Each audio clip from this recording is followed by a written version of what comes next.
The Dallas Cowboys schedule is out for the 2026 season, and it's not as bad as we thought. We'll break it down next.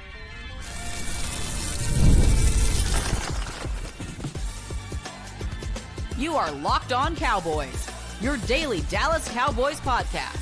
Part of the Locked On Podcast Network, your team every day. Welcome back. I am your host, Marcus Mosher. He is Landon McCool. And on today's show, we are breaking down the 2026 Dallas Cowboys schedule. We've already known who they're going to play for the last several months. So that's not a surprise. The only thing that we found out on Thursday was when and where, or when and what time these games will be played. Yeah. We're going to go through the schedule kind of game by game, but just what are your general thoughts, Landon, here on this schedule for the Cowboys? I mean, I want to preface my comments by first saying that I still think this is a tough schedule because of all the reasons that we talked about when we broke down the teams that the Cowboys were playing. Because the information we got, like you mentioned, was who the Cowboys were playing and whether they were home or away games. And then on top of that, we also were aware that the Cowboys were playing one international game, right? So I think knowing all those elements, this was going to be a difficult schedule. However, the information that we learned today, to me, feels like almost best case scenario, to be honest, because of all the inputs that we have on the information of it, the arrangement of the way the situation went, I think is best case scenario. And I'll just quickly point out a couple different things really quickly. We knew that they were going to play Baltimore in Brazil in week 3. The concern that I think you and I both had was that the NFL was going to use this as a means to award the Cowboys the earliest possible bye week in the schedule, which is week 4, right? Which would be the following week. So that was a main fear. And real quick, why is that such a big deal, having an early bye week? Because I know a lot of teams do not prefer it. I think for me, these seasons are incredibly long. And when you add in the postseason of it all too, if you have those aspirations, I think having an early bye means that you end up playing something in the area of almost an entire regular season if you make it all the way through the playoffs without a break. And I just think that it's better for your football team to get an extra week later in the season as you gear up for the most difficult part of the season, which is the end. So having an early bye week to me is just not ideal. I will say that. And the reason that you're saying that, assuming like the Cowboys make the playoffs, they're not the number 1 seed, you'd play 3 games to start the season, and then it would be 17 straight weeks of football without a break if you would happen to get to the Super Bowl. And that's just really hard to do. Now, are the Cowboys Super Bowl contenders? We can debate that. But I think the point stands, like, not having that break early in the year is, honestly, I think it's beneficial. You would like to have it in the second half of the year. But it's interesting, week 14, I don't ever remember the Cowboys having a bye week that late into the season. And we'll talk about this in a little bit, but they've got a bye week, and then they've got 4 games to end the season, and that's it. It really is best case scenario in that specific sense. And I'll add up just 2 more things really quickly that really stuck out is that you had one of the things that we were, not complaining about, but we were most leery about was the fact that they were going to have to play the NFC West, right? And it's obviously one of the toughest divisions, if not the toughest division in football. The Super Bowl champs are playing in that. The Rams obviously made it far in the playoffs as well. 2 of the best teams in football. And you get to play both of those 2 teams with extended weeks because of the fact that you play Philadelphia the week on Thanksgiving, the week before that you play Seattle on the following Sunday. You get 10 extra days, and then the Rams you get after the bye week, which is the game, which is the week after Seattle. So if you had told me that the Cowboys in the span of 4 weeks are having to play Philadelphia, Seattle, and the Rams in 3 of those 4 weeks, I would have been like, oh my gosh, that's a brutal stretch.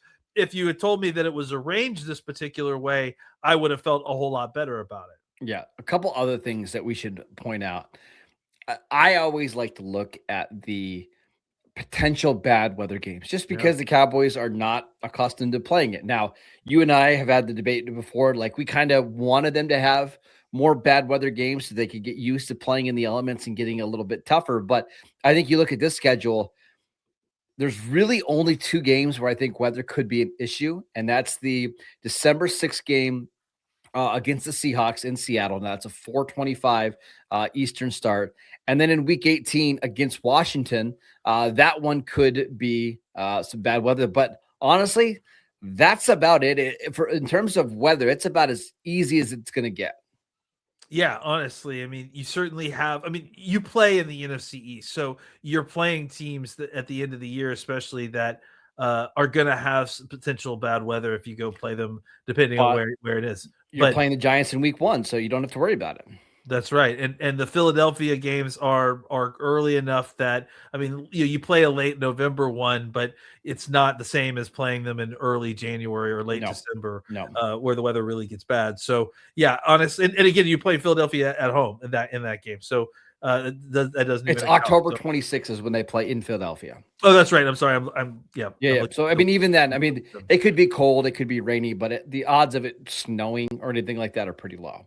Yeah, and again, it's in Dallas, so it's not even a concern. So yeah, you're just looking at the schedule, there's a lot of things. Look, it's going to be a tough schedule, and we're certainly going to talk about some of the tough parts of this schedule. But again, like, they get so many gifts in this schedule by the placement of the bye, by the amount of days that they have in front of some of the tougher teams that they play. I just and early, just like the early schedule too, like the fact that you get. Yeah, they're 2 NFC East teams, but they're the 2 weakest NFC East teams that you're playing up front, and then you play 2 AFC games, and that kind of really at least gives you a buffer to kind of get this offense and this team going in the early part of the season before you get into the meat of your schedule. One more little scheduling quirk here that I wanted to mention. The Cowboys do play the Packers.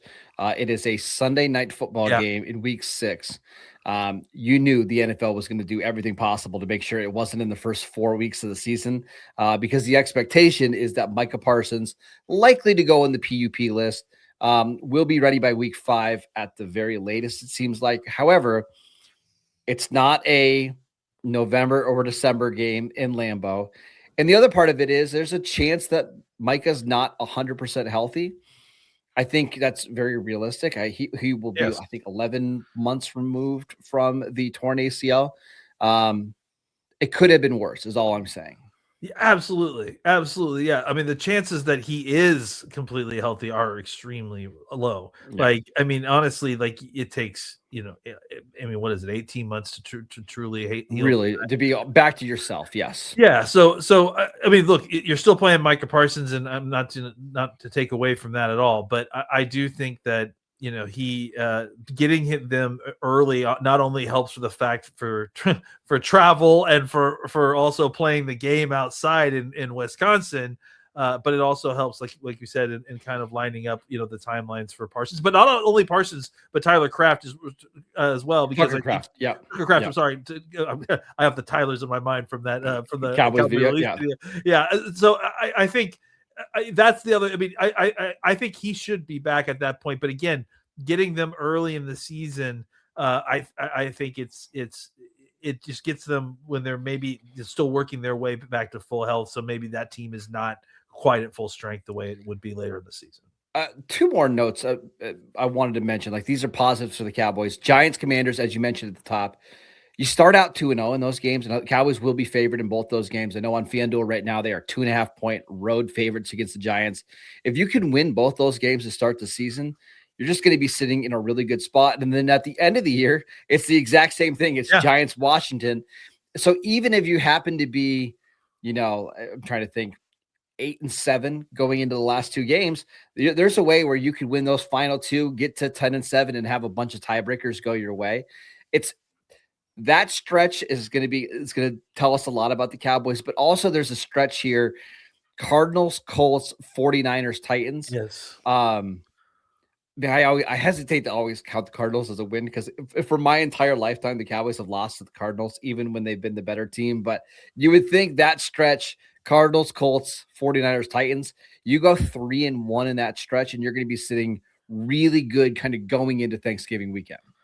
Yeah, and look, I gotta admit that I'm not fully up to speed on what the Daniel Jones timeline is. He should be ready by that game, but it's a quarterback coming off a torn Achilles. It's always scary. Close, and even if it's close, like that's dangerous for them. Yeah. So yeah, again, another situation where you kind of get a break in the timeline of guys coming back to full health and maybe facing a little bit of a weakened team. All right, let's talk about the parts of the schedule that are going to be absolutely brutal for Dallas. We'll get to that next. This episode is brought to you by Kalshi. The 2026 NFL schedule release is here, and now you can trade every game on Kalshi. Schedule release always sparks debate. Who's overrated? Who's got a brutal stretch? We're going to talk about the Cowboys here in a second, and which teams are actual playoff contenders. Kalshi lets you trade on those predictions in a live market, from total wins to playoff chances and championship futures. On Kalshi, you can trade on real NFL questions like which team will make the playoffs or which team will reach a certain win total. And it's available in all 50 states, so it's easy to jump in and follow along throughout the season. On Kalshi, you're trading against peers in a live market, meaning there's no house. And as the probability changes, you can buy in and out of your position, trade the draft pick, the game, and more on Kalshi. For a limited time, download the Kalshi app and use promo code LOCKEDON to get $10 when you trade 10. That's KALSHI, Kalshi. Trade on anything. Welcome back to the Locked On Cowboys podcast. We'd like to thank you for making us your first listen every single day. Don't forget to check out the Everydayer Club to get ad-free episodes and access to a Discord chat with Landon and I and other listeners of the show. Tap the link in the show notes or go to lockedoncowboys.supercast.com to learn more. All right, Landon, let's talk about the parts of the schedule that are going to be very tough for the Cowboys. And I wanted to start really in week 3. It's the Ravens in Brazil. And then that's a 3:25 Eastern game. You're traveling all those miles to play a road game against the Houston Texans, a very physical team in week 4. And then in week 5, you've got a night game against the Tampa Bay Buccaneers, followed by 2 more night games, Green Bay and Philadelphia. That is a tough stretch. Well, and that Tampa Bay game's a Thursday night game, if I'm not mistaken, as well. Is. So, yep. And which, again, to point out another advantage, you get 10 days to get ready for Green Bay for that travel as well. But, on the flip side of that, you're coming back from Brazil, obviously. It is beneficial that you're only getting like a 30-minute flight to Houston. Like Dallas to Houston is obviously not a serious travel. Yes. That does help. But after playing a very physical team, you've got a short week to play Tampa on Thursday. And Tampa's not going to be a slouch, So it's a tough game. So I think that is certainly one of the more difficult situations.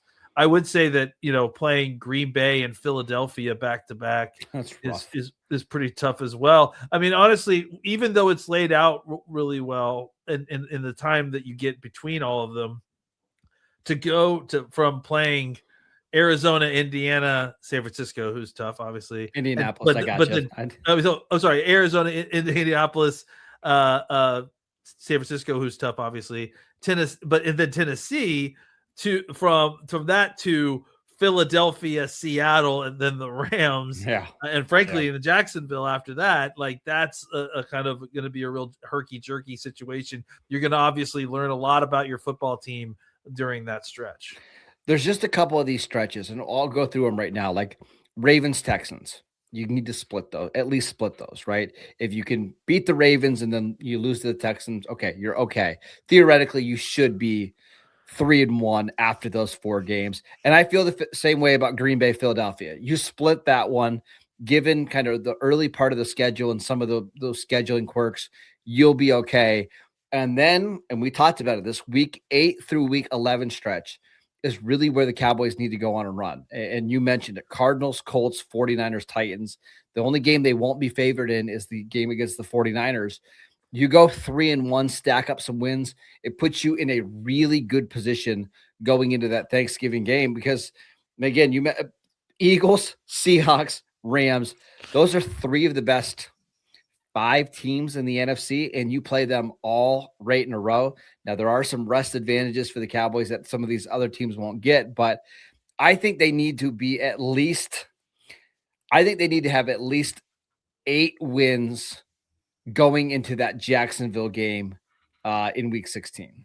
And keep in mind, that it sounds daunting, but one or two of these really good teams is going to fall off or going to be missing a quarterback that week. Like there's going to be a situation in which, they're not at ideal strength, and it gives you a little bit either equal footing or maybe even an advantage depending on who it is. So, none of these things are always as difficult or always as easy as they seem, right? Like think about how we felt about that stretch of the Eagles, Kansas City Chiefs last season, right? And the Cowboys Detroit, ended up winning. Was in there.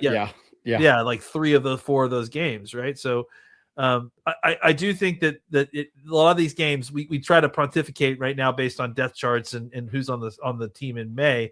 But the truth of the matter is that circumstance of the season happens and changes the angles as we go. So it'll be interesting to see which one of these teams is the one that doesn't live up to expectations, and which team explodes. Like maybe imagine playing Indianapolis early in the season and being like, who is this? Like, what I'm saying? Like, so. Well, and I mean, you shouldn't stress out about the schedule because I'm sure you and I sat here last year when we looked at the schedule. It's like, okay, Carolina, Washington, Denver, Arizona. Okay, they're going to win at least 2 of those games, probably 3. Nope, they lose to Carolina, they beat Washington, they get killed by Denver, and then they lose to Arizona. Like, weird things happen, right? And then you look at that, as you mentioned, that Eagles, Chiefs, Lions part of the schedule. It felt like, okay, if you get 1 win there, you're lucky. They got 2-1 in that stretch. So weird things happen. It's inevitably, you're right. 2 or 3 of these teams are just not going to be as good as we thought. And maybe the Cowboys are way better than what we think. And then you're looking at the schedule and all of a sudden Houston and Tampa Bay just don't look all that daunting. Or maybe they're way worse than we think. And but before you even get to Thanksgiving, kind of like last year, you're already out of it. So it's just not worth stressing out over in May. Maybe it's the Cowboys is the team that takes a step back. It certainly is possible. Like, like you've got a new defensive coordinator, you're installing a new defense. We have faith in him, but maybe it's one of those things where it takes a year and you're really, really bad early in the season. And you're kind of limping your way to the end of the year as you're trying to figure it out. That certainly is in the realm of possibility. I don't think that that's going to happen, but I mean, look, lots of things that we don't think happen all the time, especially all the time. Yeah. Never mind. I was going to make a joke about their schedule. Let's talk about our predictions. Now that the schedule is out, how many wins do we see the Cowboys getting? We'll get to that next.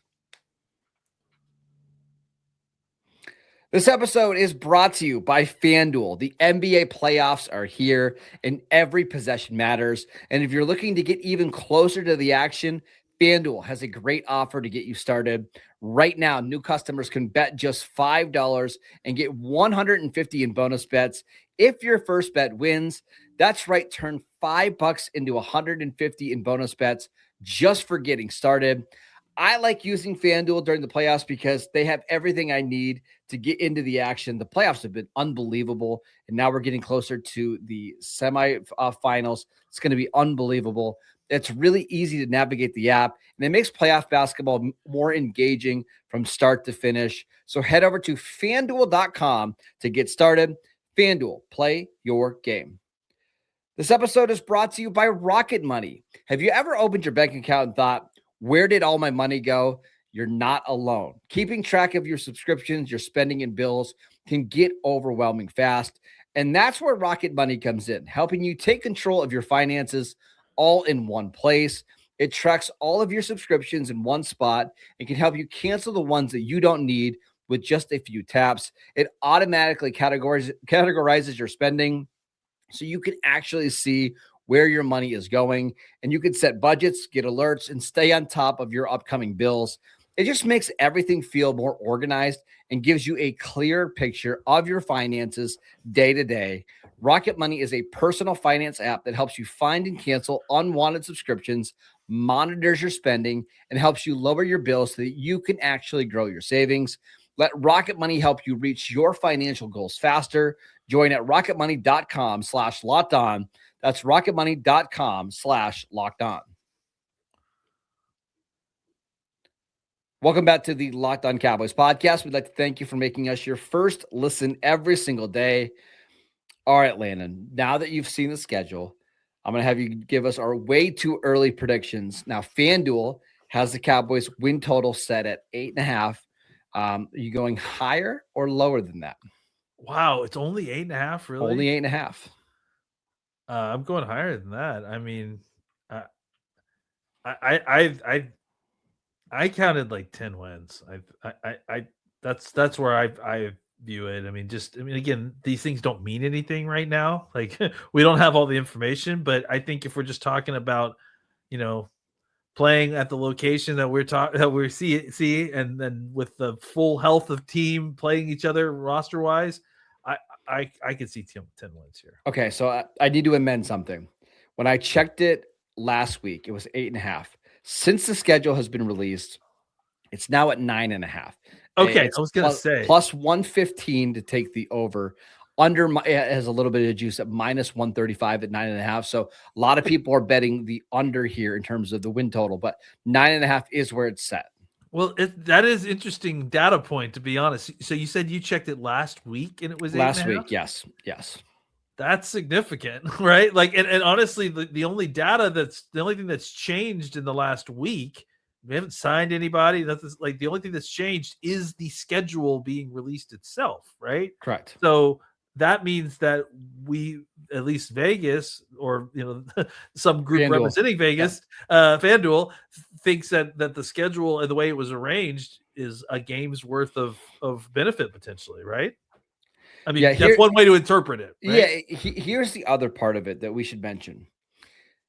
There's really no incentive for the Cowboys to lose games. Now, I'm not saying that they tried to lose games last year, although you watch week 18 and well, I don't know, man.